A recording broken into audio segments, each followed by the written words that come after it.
What does losing feel like to you? It's exciting. Why is it exciting?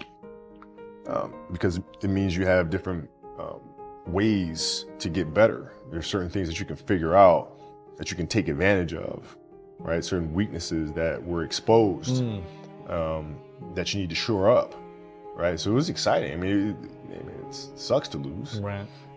but at the same time, there are answers there if you just look at them. Because you get the information from losing more than from winning, probably. Yeah. I mean, the answers are there when you win too. You just have to look at them. Yeah. Right. So it's a constant process. It's exciting when you win. It's exciting when you lose, because the process should be exactly the same, whether you win or you lose. As you go back and you look and you find things that you could have done better. You find things that you've done well that worked. You figure out how did they work, why did they work, how can you make them work again. Yeah. And but the hardest thing is to face that stuff. So I look at it with rationale and say, okay, well, the reason why I shot air balls is because my legs aren't there. I go, well, next year they'll be there. That was it. Done. So many guys tell stories about your work ethic. Yeah. What was really your work ethic like, and for how long did you stay disciplined? Well, I mean, every day. I mean, since for 20 years, it was an everyday process, and trying to figure out strengths and weaknesses. For example, jumping ability. Man, my vertical was a 40, it wasn't a 46 or a 40, 45. My hands are big, but they're not massive. Right, so you got to figure out ways to strengthen them so your hands are strong enough to be able to palm a ball and do the things that you need to do. Quickness, I was quick, but not insanely quick. I was fast, but not ridiculously fast. Right, so I had to rely on skill a lot more. I had to rely on angles a lot more. I had to study the game a lot more. And but I enjoyed it though. So like from the time I can remember when I started watching the game, I studied the game and it just never changed. When we lost in the finals to the Celtics in 2008, that was a turning point. And so when I sat there in the hotel room afterwards, I started thinking about that, because it's on me. If I didn't feel like my teammates were aggressive enough, that falls on me. And I had to understand what their journey was. How are they feeling as people? What are they going through?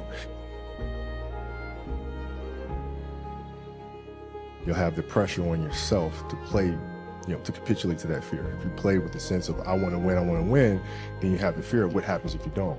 But if you find common ground in the middle, in the center, then it doesn't matter. You're unfazed by either, right? And that enables you to really just stay in the moment, stay connected to it, and not feel anything other than what's in front of you. So I try to just be dead center. Seriously, what does failure mean? It doesn't exist.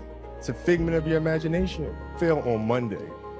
The only way it's a failure on Monday is if you decide to not progress from that. If you finished your career without a championship, you would not have looked at that as a failure. No, I would have looked at it as being extremely disappointed, because I had a dream and I had goals that I wanted to accomplish, right? And if I don't accomplish those goals, I have to ask myself why, right? And so from my position, the reason why I would not have accomplished those things is poor leadership, failure to communicate properly with my teammates and put them in positions to be successful. Those same weaknesses are going to reveal themselves there, right? So if I don't learn from that, I'm going to struggle here too, right? So I can take those situations and learn from those and have them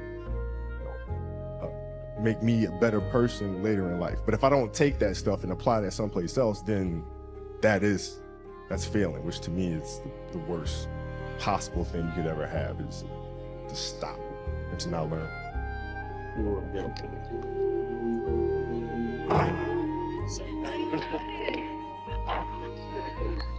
My brain cannot process failure.